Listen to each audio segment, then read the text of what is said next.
Hello, and welcome to another New York 360. I'm Mike Varley. I'm Jessie Hyatt. Today we are walking around McGolrick Park. That's right, and you may notice we are not introducing ourselves to the camera. That's because it is snowing out, and it didn't really seem like an appropriate time to sit around and reflect on the history of an area. So we're doing this separately, but you can still enjoy the footage. Yes, please do enjoy the footage. And I'm going to tell you some things about the park. Great, let's take a look around. Let's take a look around. McGolrick Park, which is what I've always referred to it as. Mike, is that always what you've called it? I believe so, yes. Did you know it's actually called Monsignor McGolrick Park? Actually, I did know that. Oh, well, I just learned it. Do you know why? Tell me why. Well, it is named after Monsignor Edward J. McGolrick. He was the longtime pastor of a nearby church, St. Cecilia's, Roman Catholic. It was renamed for him in 1941 after previously being named Winthrop Park. Oh, okay. Did you know why it's named Winthrop Park? Yes, I do. It was originally called Winthrop because Colonel Winthrop Jones was the man that acquired the land in 1889. So when the park opened in 1891, it was named after him. He also just happened to be the son of the parks commissioner. So it was named after him for about 50 years, but then renamed in 1941, and nobody seemed to take any offense to that because Winthrop never had any kids, so there wasn't a legacy. And Monsignor McGolrick was this really well-loved man in the Greenpoint neighborhood. Oh, okay. Yeah, he was the pastor of St. Cecilia's for 50 years, and when he came in to run that church, it was falling apart, and it was only worth like $15,000.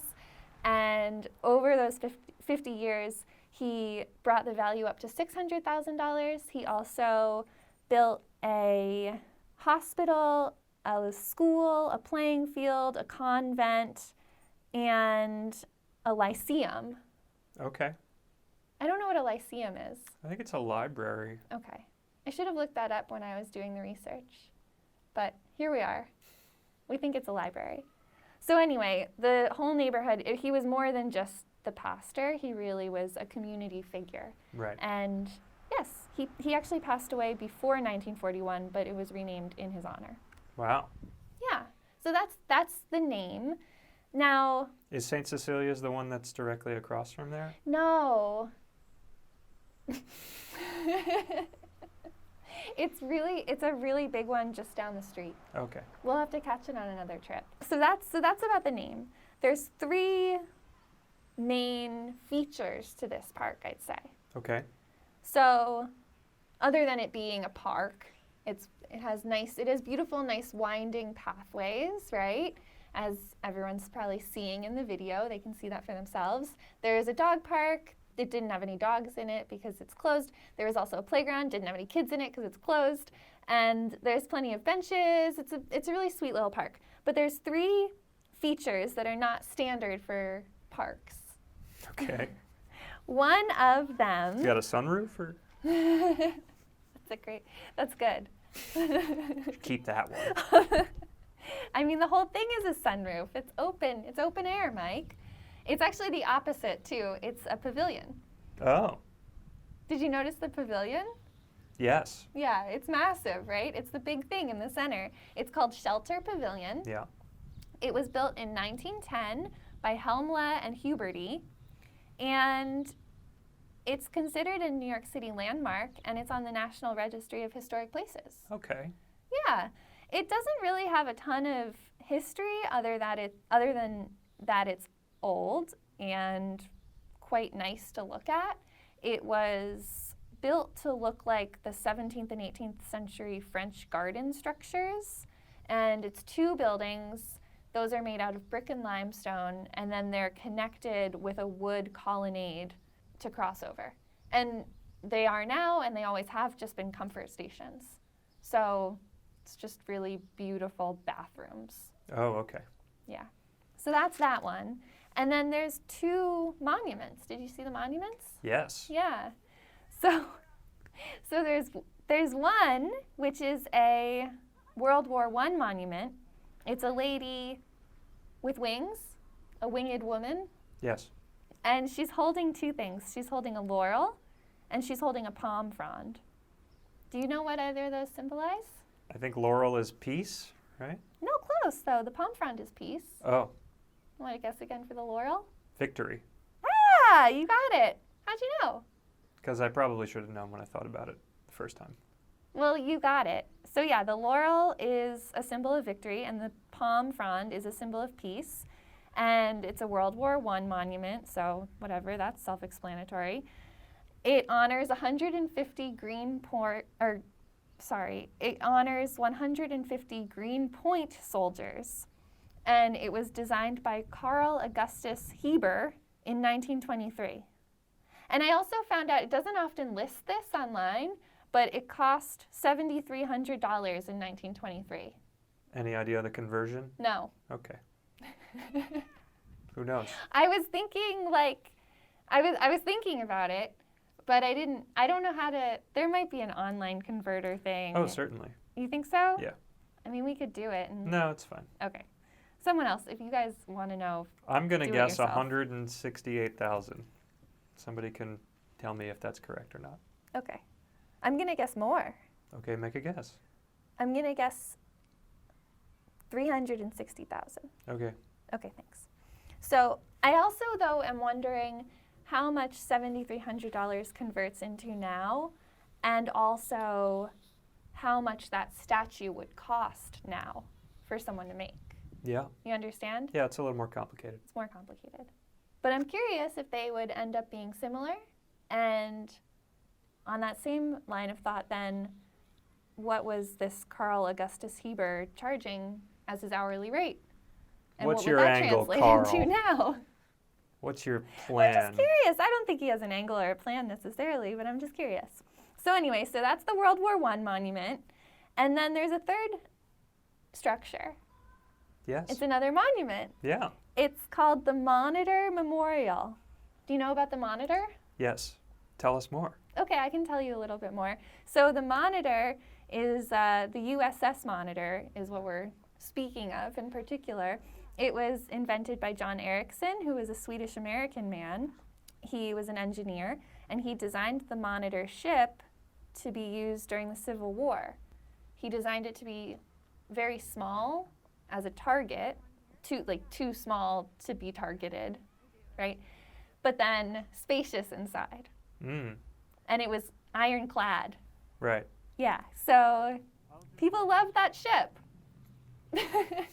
They loved it. It was a good ship. It helped the Union in the Civil War, and the same design was used for ships in many more wars after that. So the Monitor Memorial in the park was made by Antonio de Filippo in 1938, and his decision to how to honor John Ericsson and the Monitor ship and the men that worked on the Monitor was to make a statue of a nude man pulling a rope that was attached to a capstan. Do you know what a capstan is? No. I had to look it up too. But it's the spindle that the rope wraps around. Right, okay. It seems like it's pretty dangerous to be nude dealing with such heavy ropes. I thought so too. But Antonio, the sculptor, seemed to think that that's appropriate. Yeah. And I don't know.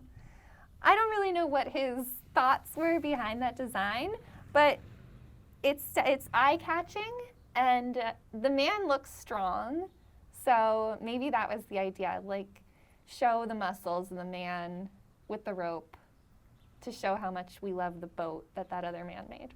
Yeah. Yeah. Anyway, that's all I got for you.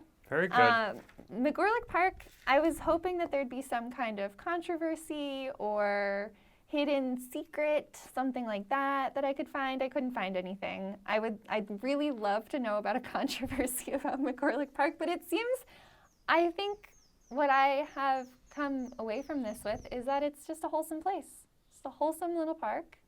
Feels like a sweet park, looks like a 17th or 18th century French garden, and has some war memorials, and it's just all over just a wholesome place. You don't know about the secret? Do you have a secret about McGolrick Park? I can't tell you. Because it's a secret? Yeah. Well, no one will ever know. Well, I've always liked this park.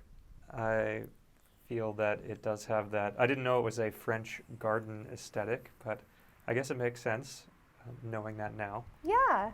And it's always been a pleasant park to walk through and a nice contrast to McGolrick Park, which is a lot more functional ball fields, contemporary style. Yeah.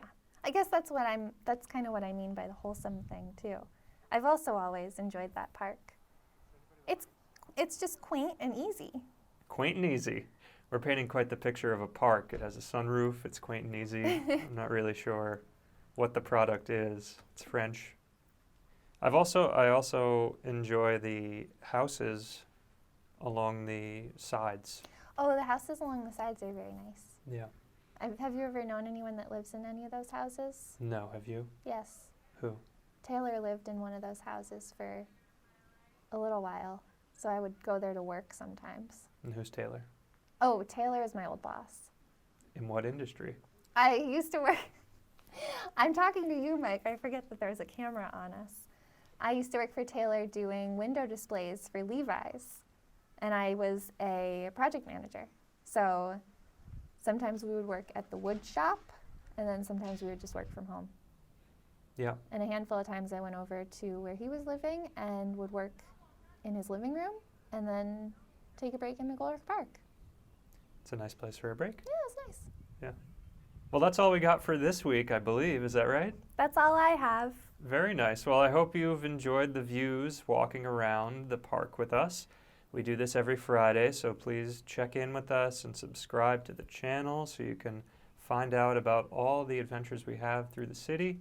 Despite the fact that it's weirdly snowing right now, the weather is getting better and things are changing, and we're getting ready to start our big walk soon when we feel the time is right.